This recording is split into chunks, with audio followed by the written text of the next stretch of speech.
What's up, guys? This is your boy Zane, and today we are playing Rising Angels Reborn. And I tried to record this like 2 days ago, but I ended up accidentally not removing mouse clicks, or recording mouse clicks and sound. So this time I removed it, and now we're going to start. You never feel as much pride as the first time you were given command. An instructor at the academy once told me that. There's something to be said about that. My first command was a listening outpost. Sorry guys, on some backwater swamp planet that didn't have an official name. I called it my watery hell. My command consisted of myself, 2 automated recording machines, and a virtual intelligence to manage the machines. I was alone during my stint as a lieutenant and a brevet captain. The only thing that kept me sane were the games for my virtual system. I'm pretty sure I managed to beat every single role-playing game known to the galaxy. That's impressive. Sure, there haven't been very many made since the war for our survival started so many years ago, but still. When I signed up to fight, I thought the Catagion Defense Force would have been smart enough to send me to the front. Nope, I go to watery hell with constant mold problems. They sent my classmates, who were far less capable than I, to the front. Those losers got to command task forces and fight. And like I predicted, most of them perished with their commands. They were blind fools, idiots. If I would have been there, this war would have been over by now. Instead, innocent people, brave warriors, and powerful war machines had to be sacrificed to some dumb tactical officers' bad battle plans. Not anymore. I've been watching the Loadmaster and her droids moving cargo for a few minutes. I might have to inquire if she knows anything about my welcoming party. As I walk up to her, I catch notice of her short stature and non-regulation issue hat. Great, she's a Hobbin. What's a Hobbin? During my academy and training years, I never saw too many of them. While nimble and dexterous, they aren't what you call our A-class students. Most of them are as dense as rocks. Even now, she's smiling and waving at me with unprofessional excitement. No bearing, no discipline. Excuse me, but can I ask you a quick question? Certainly. How can I help you? I glance over her uniform and notice the small insignia that tells me she's a lowly flight officer. If this is the sort of professional treatment my forces give, I'm going to have a difficult time. Still, she's a member of the crew and someone I'm going to have to work with on a day-to-day basis. I can tolerate a little bit of it. I am Major Natalie Pusil. I am looking for the bridge. You are almost there. Thank you for your assistance, flight officer. I'm glad to help out, but if you get lost, I'll be finished loading soon and can show you around. That's kind, but I should be fine. Don't worry, Kylie. We're here to show her around. Damn, sweet wings, bro. Waiting at the end of the hall are a pair of majors approaching me. My real welcoming party, I guess. One of them is a handsome, pale-haired fricon with large creamy wings and a soft, cheery look on his face. The other man? You've gone soft over the years, Natalie. Maybe I have, but at least I haven't gotten lax with my support, letting a kid load all the supplies by herself. I expected better leadership from you. I always thought you were asleep during the delegation class at the academy.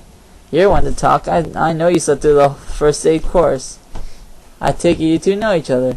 We graduated from the same academy class. Old friends. Is Major Hackett smiling? I know. This may be the sign of the Armageddon. I'm just glad that something could warm my wingman's heart. My name is Alphonse Tenzin. You already know, Soul. Major Natalie Pusil reporting. It's a pleasure to meet you. I'm Flight Officer Kylie Migi. I'm not actually a kid, I'm a Hobbin. It's nice to meet you, Flight Officer Migi, though you could stand to listen to Soul a bit about professionalism. He is right about some things. I'm sorry, ma'am, it's been hard adjusting to military life. Keep at it, the best officer you can be. Yes, ma'am. I can see why you like her, Soul. Hush, Major Tenzin. We need to get going and allow Natalie settle in before Rasuna gets her claws out. Oh dear. You mean Commander Rasuna? Silence. I'm going to go back to learning the spies, sir. Please. And do you see what to go through? That's why I'm glad to see you, Natalie. So I can correct you as well? Here, let me take your luggage. Are you sure? Let's drop these bags off and take a tour of the ship. It's small, but our work is cut out for us. I let him, so let Zuri carry all of her luggage without even offering a single shred of help. Zuri can run us, kick me through a wall. She didn't need the help. Or Kylie. You packed light as always. Uniforms and basic healthcare items. I packed just like the deployment list recommended. Most people don't listen to that. They seem to think we have plenty of space on the ship for things like dumbbells and personal effects. I was told that the list was the official record. You were told right. The force is growing so slack. Take Kylie for instance. Meep. I don't think we could have a better core master. She's a wizard with our equipment. Nothing ever stays broken. If you need something, it is stocked on the next supply run. But you saw how she treats superior officers. She seems to think regulations and professional behavior don't matter if you just do it well. We have those regulations for a reason. We deal with life and death situations. You don't have to be able to know exactly what the person next to you is going to do. Exactly. You wouldn't believe how grateful I am to have someone here who understands that. Rasuna just doesn't understand that being good and being a team just doesn't cut it. Well, I'm here now. We'll start bringing this ship up to code. Damn right. So you really didn't help poor Kylie with her bags. Yeah, it's okay. I managed. Well, he can help make it up to you by helping finish loading up equipment. I think that's the first thing we can bring up to code. Only for you, Natalie. I'll help. Kylie never asks for help when she needs it. Let's show her the power of a trio of majors. I am starting to believe that the gods may have blessed us with your presence here.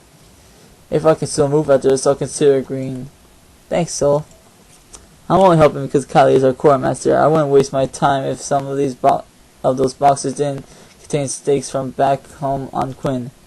But when we're going back to the tour, no further delays, please. Deal.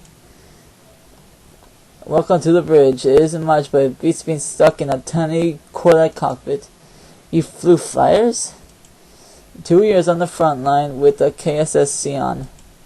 Sounds exciting.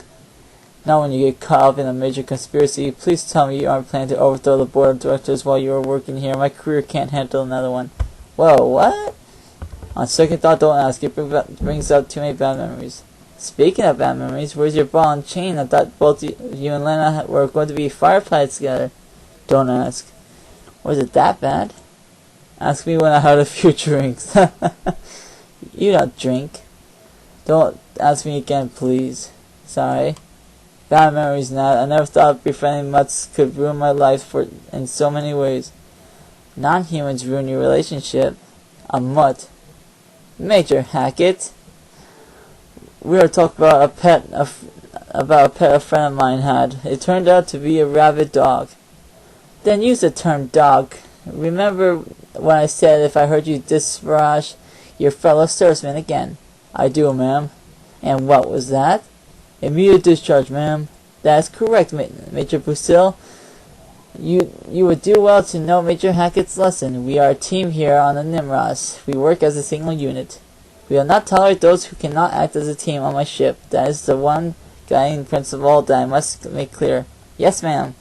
My last experience with Saito was not a pleasant one. I hope not to repeat it. I bit my lip. Great, she is one of those commanders who have had a bad experience with our organization in the past. Sure, some of us may be a little cutthroat and determined, but we get results. The stories I've heard from my instructor were brutal. Selling out your command for success was common, not an exception. I don't believe in that mentality. There are limits to how far you can go before you become the monster you are fighting to destroy. Never will I sink that low. You have nothing to fear from me, Commander. Earn my trust, Major Busil. I want to give it to you, but you need to prove yourself. I will. Damn it, I completely forgot to report in. Man, Major Natalie Busil reporting in. I'm the Special Investigations and Tactics Officer assigned to the KSS Nimros. Welcome to my ship, Major. She is one of the best technical officers in the force, ma'am. I've read the training report. Top of your class, correct? Yes, ma'am.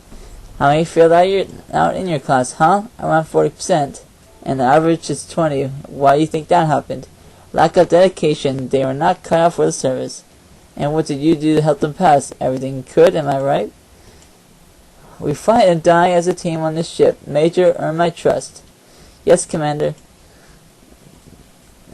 At 10:05, we will be holding an all-call for the ship. You will brief our mission to the entire crew. Until that time, you are off duty. Major Hackett will be your guide. Thank you. You have her quarters decided, Major Hackett? Yes, I was going to put her in the empty room. Incorrect. She'll be rooming with Captain Moonfollow. And what will we do with the empty room? Our ship doctor says he is tired of sleeping in the med ward and lay claim to it. That's slimy. Yes, ma'am. That's all. Dismissed. Let's get out of here quickly before she thinks of someone else. Wait, I have questions to ask. Sorry, alright. Certainly, what are you curious about? Let's see. How is the comic on a ship for gaming? You've never asked that. Let's see. Please tell me a little more about the ship. I've read up on the specs of the ship, but the profile suggested that this version might be different. I noticed that your ship's profile was different than a standard Harbor-class command and control ship. You got a very sharp eye. Yes, the ship was modified in depot. Really? But not for the better. Oh? That all depends. Our crew complement has been reduced due to the removal of the self-defense weaponry. Wait, we have no defensive lasers or cannons? Correct. We have no weapons officer or a loader. Also, our impulsive drive is a KDS E591 instead of the standard E598. As much as I want a bluff understanding that one line won't help me here. And what impact does that have on us, ma'am? A larger engineering bay and larger fuel consumption, so our med bay is also removed, but the doctor works out of the secondary research bay instead. Trying to get sick, he is a lecherous demon who has no ethics or Hippocratic oath. He's a non-human, isn't he? And our freak, but that doesn't make him any less of a vile monster. I'll keep that in mind. Please do. It's only a matter of time before I catch him and have him court-martialed. How's the comic ship game? Not gonna ask again. If you don't have defensive weaponry, what do we have for? Do we have any security forces? No defensive weapons to protect us from pirates, but what about security when I am at a ground site? We have Zuri. What is a Zuri? Is it some sort of defensive robot? How I really wish it was. I would be able to turn it off then. Lieutenant Zuri is our security officer and in charge of defensive systems on the ship, which means she doesn't have a lot to do and seems to find her time in her day to just wander around and bother everyone. She wants to help out others. That doesn't sound like a bad thing, so it wouldn't be if she had a better attitude. What's wrong? Is she grumpy? I thought someone like that would work well with you. Ha ha ha. Haha, no, she's perky. There have been some days where I just want to tear the happy right out of her soul. Have I ever said that you remind me of a really grumpy cat? Not in years. And you haven't changed a bit, though she may be a bit over-enthusiastic at times. Lieutenant Zuri is competent at her job and will provide you adequate security on away missions. Just don't expect her to shut up at all when she gets on her warrior rant. It'll be nice to have someone cheerful to hang out with now and then to compensate for Mr. Doom and Gloom. That I'm just realistic and don't lie and sugarcoat things for you. I'm here to do that. Is there anything else special about the ship I should know about? Is there anything else I should know about this ship before we set off? You said the lack of defensive weaponry and substandard parts. Well, that may be true. Most of the crew is relatively experienced in its operations. Despite the laziness and lack of morals, the commander is correct in stating that the crew is decent at their jobs. Don't expect too much, but I do ensure the basics are enforced. You know, he is rough and derogatory. Soul has never been one to shy away from acknowledging talent. I just wish he... What? I'm just watching. Oh, I just wish that he'd use it no matter what the outside looks like. The weaponry shouldn't be an issue. I don't intend to send us into any combat zones. The power to attack, fleeing in terror, while non-heroic, is a perfectly logical course of action. Thanks for the briefing. The information will come in handy to maximize the Nimros's utilization. Sorry guys. I'm glad to hear it. I hate to cut the question and answer session short, but we should continue at the tour. You don't want to start your first day tomorrow with no sleep, right? I can feel the first traces of exhaustion begin to set in. This is the first time I've had to do anything remotely like work in years. It feels wonderful, though tiring. Maybe having me mumble through the briefing tomorrow might make it a little more interesting. No doubt. By your leave, ma'am. Rest well, Major Busil. We expect much from you. Dismissed. Let's go drop off your medical records with the perv and grab a bite to eat. That sounds delightful. I'm famished. If Carly finished stalking everything, we might be able to make a decent meal from the synthesizer. No cook? No cook. We have some limited cooking facilities, but alas, no cook. I don't think I want to eat any more dog food anyway. Lupit food? Same thing, trust me, Wolfie can't cook well. You can try eating it, but you'd rather have the synth stuff. Because she's a lupit or because she can't cook? Can't it be both? I'm not saying all food, not saying all the food the mutants cook is bad, but lupit stuff is just bland and mushy. Try it if you want, you'll see. I can make a decent meal though. I'll make you something nice sometime. I have to compare them. Then we'll have to have a contest to prove it, not tonight. You promise? I promise. Let's get going.